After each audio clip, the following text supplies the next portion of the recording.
Bonjour, mon nom est Justine Bélan. Bien, je vous souhaite la bienvenue à Radio Clé de Vie et à mon émission Respectez vos frontières.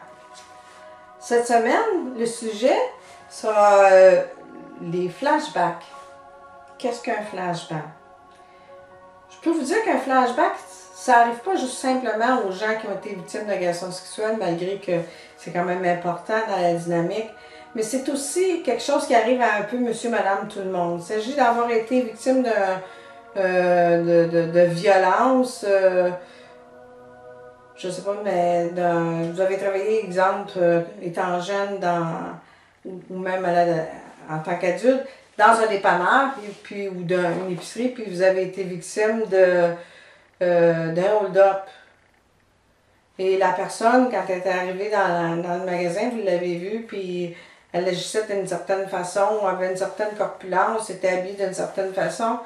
Il se peut très bien que plus tard, quand vous allez voir quelqu'un qui agit de la même façon, quelque chose qui y ressemble, des traits, l'habillement, peu importe, sans vous en attendre, comme ça va vous faire réagir. Vous allez avoir une peur qui va vous habiter et vous allez pas la comprendre. Souvent, on la comprend même pas parce qu'on ne peut pas savoir ce que notre conscient, notre subconscient a enregistré et qui l'a traumatisé au point que instantanément une autre situation arrive et voilà que cette peur-là remonte.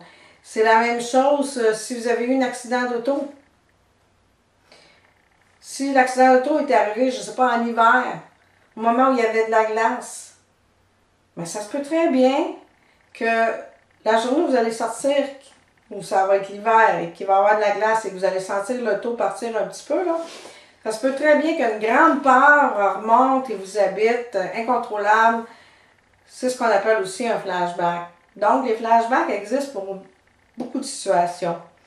Ça peut être aussi, je sais pas, moi, vous avez fait des patates frites et le feu a pris dans le chaudron.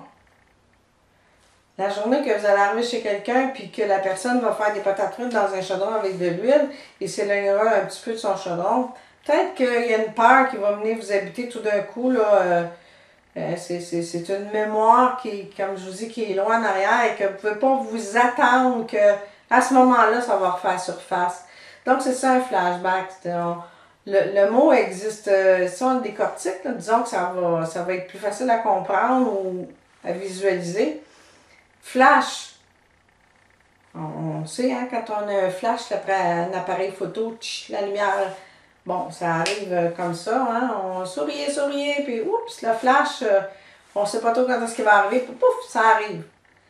Puis back, ben c'est en arrière. Un flash de quelque chose qui est en arrière. Quelqu'un qui est à la guerre, on va entendre un boom après, puis il y en a qui ont été tellement traumatisés qu'ils vont ramper, là, parce que c'est comme s'ils se retrouvaient au même moment où c'est arrivé. Il y a des flashbacks qui sont tellement forts que justement, ils vous ramènent tellement loin en arrière que vous ne pouvez pas faire la différence entre aujourd'hui et hier. Vous allez retomber au même niveau que vous étiez à l'âge où c'est arrivé, donc vous êtes plus conscient. Moi, j'ai vécu, en tout cas, des flashbacks. Le conjoint, un des conjoints de ma mère a eu, celui qui m'a agressé sexuellement, entre autres, avait la fâcheuse habitude de prendre un verre et de devenir violent. Alors, quand tout le monde se chicanait comme ça, quand ma mère et son conjoint se chicanaient, bon, ben nous autres, souvent, on avait à aller vivre ailleurs et donc à se lever durant la nuit pour prendre l'autobus, le taxi, marcher, puis aller chez quelqu'un pour passer le reste de la nuit. Fait que j'ai eu comme habitude de me coucher à cet âge-là tout habillé. Moi, j'appelais ça me coucher en pompier.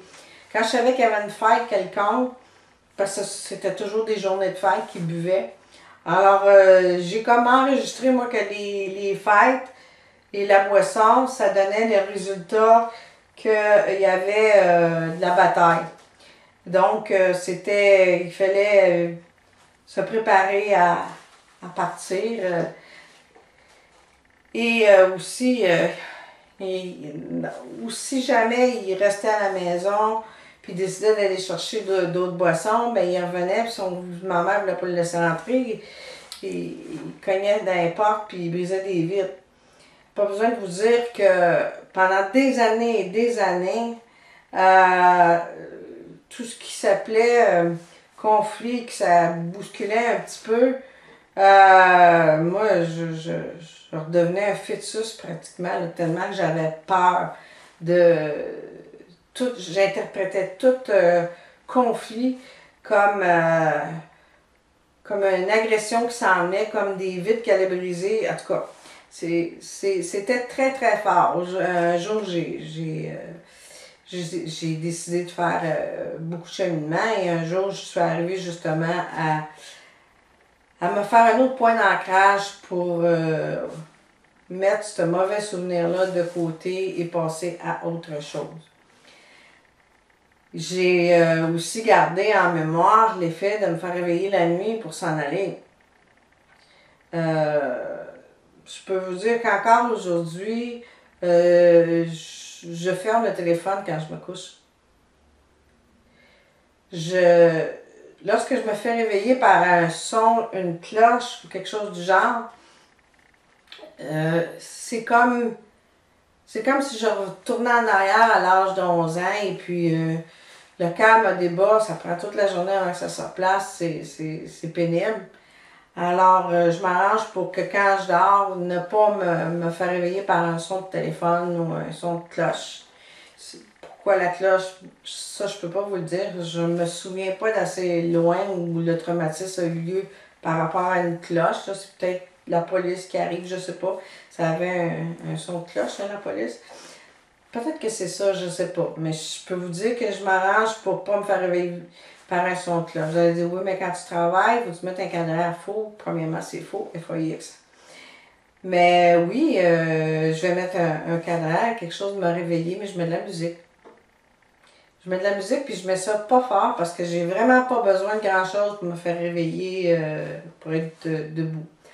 Alors, j'ai trouvé des moyens pour compenser, parce que c'est ça qui arrive, c'est quand on a des flashbacks, il y a des choses avec lesquelles on voit que c'est associé. On peut arriver à ce moment-là, quand on trouve la source de ce flashback-là, on peut travailler à déprogrammer ça le mieux qu'on peut. Mais comme je vous dis, c'est sûr qu'il y en a qui sont plus difficiles que d'autres. Si on regarde juste les gens justement qui sont allés à la guerre, ils ont beau faire beaucoup de choses, ça a l'air assez être difficile à faire partir. Alors probablement que, dépendamment de ce qu'on a vécu dans la vie, que ce soit un hold-up, que ce soit un accident d'auto, hein, comme sur la glace, vous avez eu un accident, mais ça se peut qu'à chaque fois qu'il y ait de la glace dehors, vous ayez un petit peu de difficulté à prendre, à avoir envie de sortir de chez vous. Puis si vous sortez de chez vous, puis c'est pas vous qui conduisez, puis que ça part un petit peu à glisser, ça se peut que sans vous en attendre, ça remonte, puis que ça vous amène à une peur terrible. Ça fait partie des flashbacks. Il y en a des plus lourds, il y en a des moins lourds, mais ils sont tous désagréables en quelque part. On apprend à vivre avec, on apprend à les accueillir. On peut apprendre aussi à les déprogrammer, comme je vous disais. C'est à chacun de décider ce qu'il va en faire, à quel point c'est nuisible dans sa vie. Si c'est quelque chose qui est arrivé, vous avez 50 ans, c'est arrivé 2 fois un flashback, ben peut-être que vous allez dire, ben c'est pas grave, là, je le revivrai pas tous les jours. Là. Mais si c'est quelque chose qui revient et qui est récurrent, ben à ce moment-là, vaut mieux prendre les moyens de passer au travers et d'aller chercher de l'aide. Il y a des livres qui existent pour ça, il y a des cheminements personnels, il y a psychologue, il y a... vous pouvez aussi faire hypnotiser. Il y a plusieurs moyens qui existent aujourd'hui, contrairement à ce qu'il y avait dans là, 30, 40, 50 ans. On est quand même chanceux de nos jours d'avoir tous ces moyens-là pour être capable de passer justement au travers de ces choses que sont les flashbacks. Alors, qu'est-ce que je peux vous dire au sujet des flashbacks? Bien, je peux vous dire aussi que si vous êtes entouré de gens qui n'accueillent pas vos flashbacks et qui plutôt vont vous essayer de vous secouer, un peu comme on entend à la TV quand quelqu'un a une dépression nerveuse puis qu'on lui dit ben ouais, fouette-toi un peu, un bon coup de pied dans le derrière, ça va te faire du bien. Puis on sait très bien que la dépression, c'est pas un coup de pied dans le derrière que ça prend. Ça prend de l'accueil, ça prend de la douceur, ça prend du temps, ça prend de prendre soin de soi. Mais c'est la même chose pour les flashbacks. On peut pas dire à quelqu'un tu t'écoutes, puis tu fais exprès, puis non, ça c'est vraiment quelque chose qui est nuisible au rétablissement par rapport au flashback et tout ça. Il y a la PNL, hein, qui est un très bon outil que moi j'ai apprécié beaucoup, en tout cas pour être capable justement d'arrêter d'avoir peur des conflits.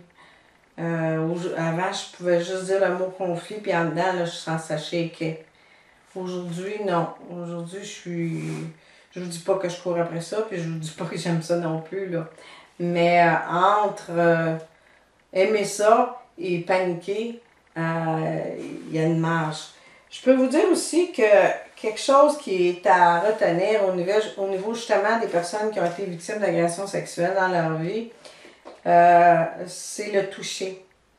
Dans tout ce que j'ai fait comme cheminement personnel, on a toujours véhiculé le fait, si on voulait être intervenante, là, d'aider ceux qui donnent les ateliers, tout ça, on nous a toujours dit de ne pas toucher aux personnes. Le toucher est quelque chose de vraiment important. Moi, aujourd'hui, je suis à l'aise avec ça, mais encore là, je suis à l'aise lorsque la personne est en avant de moi. C'est dans mon dos, j'ai pas appris à établir un lien de confiance, je n'apprécierai pas. Je sais qu'il y en a qui sont comme ça, ils aiment toucher, ils aiment. C'est des colleux, des colleuses. Je comprends. Mais c'est pas quelque chose que je raffole. Par contre, comme je vous ai dit, j'ai réussi à faire quand même un bon bout de chemin là-dessus. Aujourd'hui, moi-même, je vais m'avancer vers les gens pour faire un câlin. C'est sûr que pour les hommes, je garde une petite distance là, avec mon bras pour pas que les hommes s'imaginent des choses, parce que oui, il y en a aussi, hein, il ne faut pas oublier ça, qui s'imaginent des choses. On regarde juste sur Facebook, quelqu'un vous demande un lien d'amitié, puis après ça, il est quasiment rendu à la demande en mariage, là, tu sais. Je veux dire, tu as juste accepté son lien d'amitié, tu fais juste apprécier sa fiche personnelle, les petits mots qu'il va écrire ou ces choses-là, mais ça veut pas dire que tu veux t'en faire un chum, là, ni un mari, là. Donc, tu sais, il y a des. Faut quand même se mettre dans la peau d'une personne qui s'imagine des choses. Donc, en tout cas, pour moi, les autres font ce qu'ils veulent, mais pour moi, j'aime mieux ne pas laisser place à l'interprétation. Donc, les femmes, je vais faire un câlin, et les hommes, ben, je vais y aller plus en douceur. Mais comme je vous dis, ça prend d'établir un lien de confiance. J'y vais maintenant aussi, je vous conseille d'y aller avec votre feeling. Qu'est-ce que vous ressentez, votre intuition.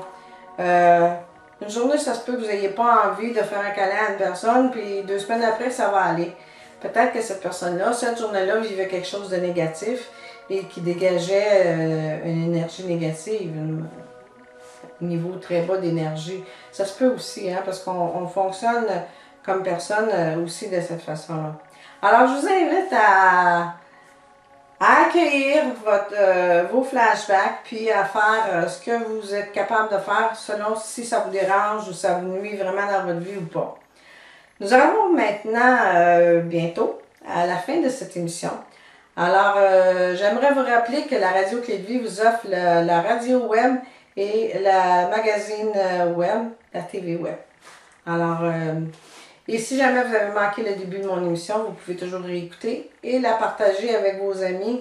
Ce sera sûrement une bonne chose. Alors, je vous laisse là-dessus et on se revoit la semaine prochaine. Bye bye!